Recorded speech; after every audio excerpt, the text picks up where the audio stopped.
Welcome back to my channel Adarsh official Hindi story. नमस्कार दोस्तों, आज की हमारी कहानी है उदारता क्या है। सत्य बोलने या चोरी न करने के विपरीत एक आदर्श है जिसकी प्राप्ति के लिए सर्वश्रेष्ठ प्रयास किया जा सकता है और जिसे प्राप्त किया जा सकता है, न कि एक लोकतांत्रिक दायित्व जिसे निभाना सभी का कर्तव्य है। इस प्रकार उदारता सकारात्मक पक्ष पर किसी भी व्यक्ति को उचित रूप से उच्च स्तर पर बुला सकती है। उदारता का सही अर्थ क्या होता है? उदारता का अर्थ क्या है? उदारता से आप क्या समझते हैं? उदारता का महत्व क्या है? उदारता हमें क्या सिखाती है? उदारता कहाँ से आती है? आप इस वीडियो में उदारता का सही अर्थ पूरी कहानी समझोगे। चलिए दोस्तों, कहानी को शुरू करते हैं। जीवन में हर प्रिय वस्तु मन और आत्मा का अंश बन जाती है। इन्हीं वस्तुओं को व्यक्ति भोगता है, सुख की अनुभूति प्राप्त करता है। यही व्यक्ति का साम्राज्य होता है। आत्मा का विचार होता है। जहाँ तक यह भोग पदार्थ यश पहुँचाता है, वहाँ तक साम्राज्य का विस्तार रहता है। इसके किसी भी अंश का अलग हो जाना कष्ट का कारण होता है। उसकी संपत्ति छूटती जान पड़ती है। इससे यह बात समझ में आ जाती है कि दान कितना साहस का कार्य है। कलेजा चाहिए प्रिय वस्तु का दान करने में। पूछो कन्यादान करने वालों को, दान उसी का किया जा सकता है जिस पर व्यक्ति का स्वयं का अधिकार होता है। दूसरे के अधिकार की वस्तु का दान नहीं किया जा सकता है। दान में वस्तु से अपना अधिकार हटाकर दूसरे का अधिकार स्थापित करना होता है ताकि वह सदा सदा के लिए उसी की हो जाए। अतः दान में सुख भी तभी प्राप्त होता है जब प्राप्तकर्ता के प्रति भी मन में संवेदना और मान सम्मान का भाव हो। उससे जीवन में कभी अपनी सुरक्षा का कोई खतरा नजर नहीं आता है, क्योंकि यह भी एक बड़ा कारण है। संग्रह करने का धन को ही सुरक्षा का पर्याप्त मान लिया गया है। समाज में धनी प्रतिष्ठा का आधार बन गया है। व्यक्ति इसके साथ जोर से चिपक जाता है। इससे बड़ा बंधन क्या हो सकता है? आज सारी शिक्षा का यही एकमात्र लक्ष्य है। इस कारण व्यक्ति अकेले जीने को भी मजबूर है। मुक्ति का मार्ग तो संग्रह के विपरीत छोड़ना सिखाता है। आप जब किसी को पकड़ते हो तो स्वयं भी तो उससे बनते हो। उससे जुड़ी क्रियाएं प्रतिक्रियाएं मन पर छाई रहती हैं, मन को शांत नहीं होने देती, आगे से आगे लोभ में प्रवृत्त करती हैं, तृष्णा का रूप लेती हैं, क्रोध एवं आक्रामकता बढ़ती है। उदारता का भाव ही लोभ की रामायण औषध है। इसी से अनासक्ति का भाव प्रशस्त होता है। विधा भाव उदारता देता है।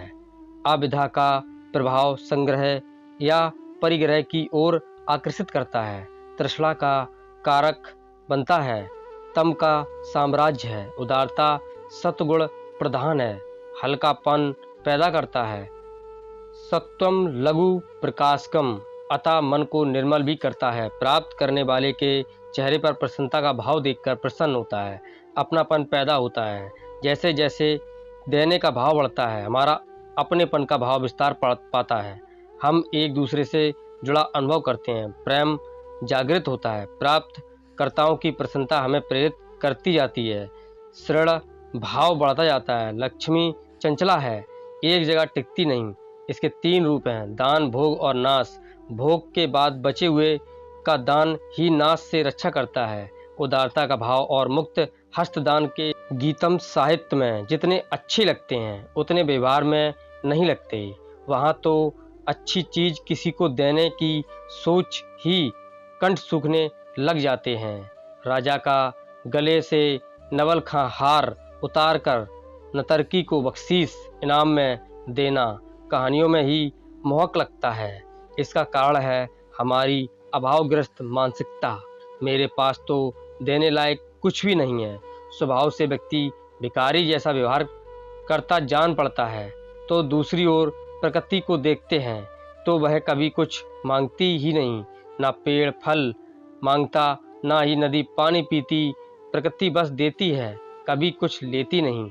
इसलिए माँ है हवा, रोशनी, धरती, आकाश, धूप, चांदनी और भी न जाने क्या क्या। कुदरत की पैदा की हुई एक ही चीज है जो देना लगभग भूल चुकी है और उसका नाम है आदमी। कितनी महत्वपूर्ण योनि और कितना छोटा उसका दिल। वह मंदिर में भी भगवान को चढ़ाता है, वह सब भगवान का ही दिया होता है, अपना कुछ भी नहीं चढ़ाता, हवे के बदले में भी मांगता। संपूर्ण जीवन को ही व्यापार बना छोड़ा है। देने का, सहायता का, उदारता का क्या एक ही अर्थ है? धन देना। क्या इसके अलावा देने का कोई स्वरूप ही नहीं है? क्या सेवा अंतर आत्मा का दान नहीं है? क्या सांत्वना के मीठे बोल उदारता या संवेदना के प्रमाण नहीं है? क्या फूल की तरह खुशबू बिखेरना उदारता नहीं है? और आज मानव इतना भी देने को तैयार नहीं है, जबकि देने के लिए तो किसी को गोली भी मार सकते हैं। तब तो क्या अर्थ रह गया शिक्षा का, और क्या अर्थ बचा खानदानों का, संस्कारों का? सब गुण गोबर होता जा रहा है। एक ही कारण है सबका, व्यक्ति अपना प्राकृतिक स्वरूप भूल बैठा है। उसे याद नहीं है कि सबके भीतर एक ही सत्ता विराजमान है। हम सब उसी की संतान हैं, सबकी डोर भी उसी के हाथ में है। वही हमको भिन्न भिन्न योनियों में प्रतिष्ठित करता है।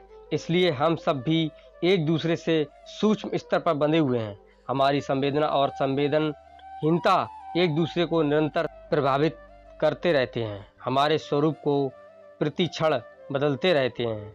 जब सब उसी की संतान हैं, तो उनको प्रसन्न रखकर हम ईश्वर को प्रसन्न रख सकते हैं। वह भी हमारी तरह देना नहीं जानता होगा।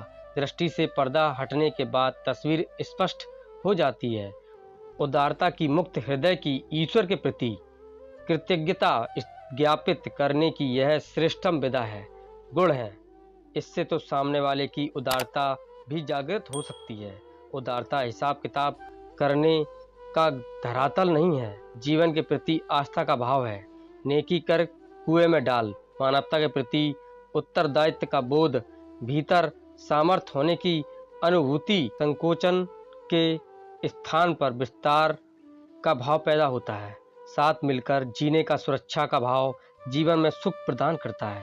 संकुचन या कंजूसी भावनात्मक कुट्ठा और असुरक्षा का भय हो सकता है। शरीर मन में आदि व्याधि पैदा कर दे। आखिर इस व्यवहार से हम ईश्वर को भी और उसकी प्रजा को भी चुनौती ही देते हैं कि जो मेरे पास है वह बस मेरा ही है।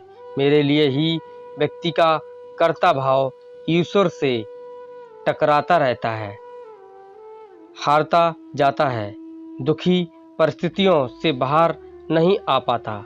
शायद कभी कोई आए और अपनी उदारता से ऐसे व्यक्ति को क्षमा कर जाए।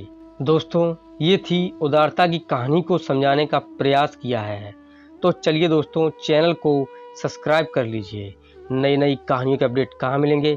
आदर्श ऑफिशियल हिंदी स्टोरी पर मिलेंगे। और दोस्तों, वीडियो को लाइक भी कर दीजिए और मिलते हैं एक रोचक मज़ेदार कहानी को लेकर अगली कड़ी में। तब तक के लिए नमस्कार, टेक केयर, बाय बाय।